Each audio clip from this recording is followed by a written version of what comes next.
Hello guys, ಎಲ್ಲರಿಗೂ ಕೂಡ clever vent ಚಾನಲ್ಗೆ ಸುಸ್ವಾಗತ. ಇಂದಿನ ಈ ಒಂದು ವಿಡಿಯೋದಲ್ಲಿ ನಾವು SNQ ಕೋಟಾ ಅಥವಾ ಸೂಪರ್ ನ್ಯೂಮರಿಕಲ್ ಕೋಟಾ ಬಗ್ಗೆ ತಿಳ್ಕೊತಾ ಹೋಗ್ತೀವಿ. ಸೊ ಎಲ್ಲ ಕಾಲೇಜ್ನಲ್ಲೂ ಕೂಡ 5% ಆಫ್ ದ ಸೀಟ್ಸ್ ಈ ಸೂಪರ್ ನ್ಯೂಮರಿಕಲ್ ಕೋಟಾ ಸ್ಟೂಡೆಂಟ್ಸ್ಗೋಸ್ಕರ ರಿಸರ್ವ್ ಆಗಿರುತ್ತೆ. ಸೊ ಟ್ಯೂಷನ್ ಫೀ ಏನಂತಂದರೆ ವೇವ್ ಆಫ್ ಆಗುತ್ತೆ, ತುಂಬ ಕಡಿಮೆ ದುಡ್ಡು, ಒಂದು 40,000 to 50,000 ನಿಮ್ಮ ಕಂಪ್ಲೀಟ್ ಇಂಜಿನಿಯರಿಂಗ್ ಒಂದು ವರ್ಷದ ಫೀಸ್ ಆಗುತ್ತೆ. ಸೊ ಏನೇನು ಇದಕ್ಕೆ ಯಾವ್ಯಾವ ಕೋರ್ಸಿಗೆ ಅವೈಲೇಬಲ್ ಇಲ್ಲ ಅಂದರೆ ಆರ್ಕಿಟೆಕ್ಚರಿಗೆ ಮಾತ್ರ ಇದು ಅವೈಲೇಬಲ್ ಇಲ್ಲ. ಓಕೆ, ಅದು ಬಿಟ್ಟು ಮಿಕ್ಕಿದ ಎಲ್ಲ ಇಂಜಿನಿಯರಿಂಗ್ ಕೋರ್ಸಸ್ಗೂ ಕೂಡ ಅವೈಲೇಬಲ್ ಇದೆ. ಇದನ್ನು ಜನರಲ್ ಮೆರಿಟಿಂದ ಹಿಡಿದು ಎಲ್ಲರೂ ಕೂಡ ತೊಗೊಬಹುದು. ಓಕೆನಾ.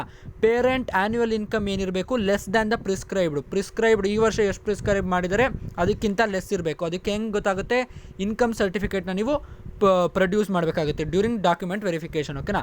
Seat will be allotted in the order of merit and options. ನಿಮ್ಮ ಆಪ್ಷನ್ಸಿಗೆ ಪ್ರಯಾರಿಟಿ ಕೊಟ್ಟು ಸೀಟನ್ನ ಅಲಾಟ್ ಮಾಡ್ತಾರೆ. ಈ ವಿಡಿಯೋ ಇಷ್ಟ ಆಗಿದೆ ದಯವಿಟ್ಟು ಸಬ್ಸ್ಕ್ರೈಬ್ ಮಾಡಿ ಮೋರ್ ಆಫ್ KCET ವಿಡಿಯೋಸ್ಗೋಸ್ಕರ.